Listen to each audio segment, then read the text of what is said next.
Tendance, mon ami, chaque soir, nous retrouvons Pauline Gratel qui vous apporte les infos clés du jour sur les marchés. Bonsoir Bonsoir. Pauline. Les séances suivent et se ressemblent à peu près avec des indices actions qui restent scotchés au plus haut aujourd'hui encore. Oui, commençons avec les États-Unis. Les indices actions ouvrent en territoire positif avec un nouveau record pour le S&P 500.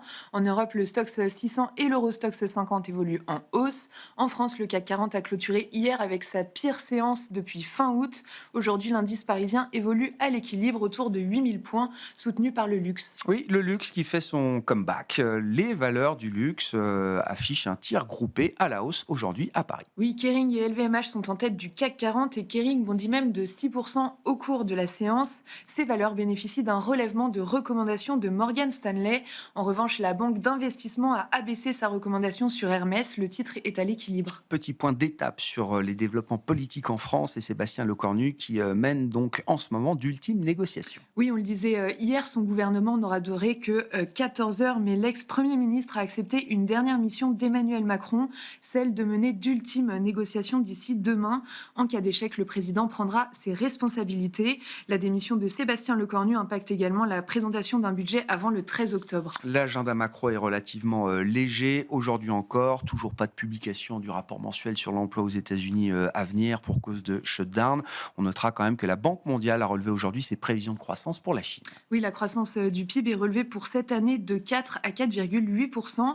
La Banque mondiale a alerté sur un possible ralentissement l'année prochaine à cause de la faible confiance et des faibles commandes à l'exportation. La croissance devrait donc ralentir à 4,2% en 2026. Où en sont les marchés obligataires après la journée d'hier un peu mouvementée, Pauline? En France, le rendement à 10 ans se stabilise autour de 3,60%. Le rendement allemand de même échéance évolue autour de 2,75%. Le spread franco-allemand s'établit autour de 85 points de base. Aux États-Unis, le rendement à 10 ans évolue autour de 4,15%. Sur le marché des changes, l'euro-dollar reste sous 1,17.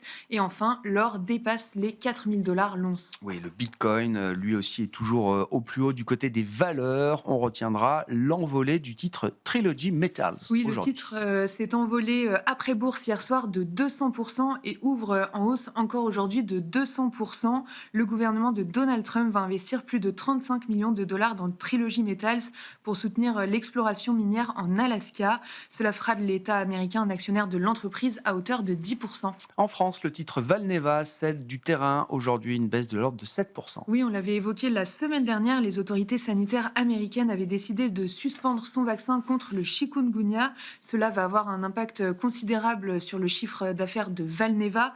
La biotech a ainsi revu à la baisse sa prévision pour 2025. Quel sera le programme de demain à l'agenda des marchés pour les investisseurs? Les investisseurs prendront connaissance demain de la production industrielle allemande pour le mois d'août et il faudra attendre jeudi pour prendre connaissance des résultats de LVMH et Delta. Tendance, mon ami, chaque soir en ouverture de Smart Bourse, Pauline Gratel vous apporte les infos clés du jour sur les marchés.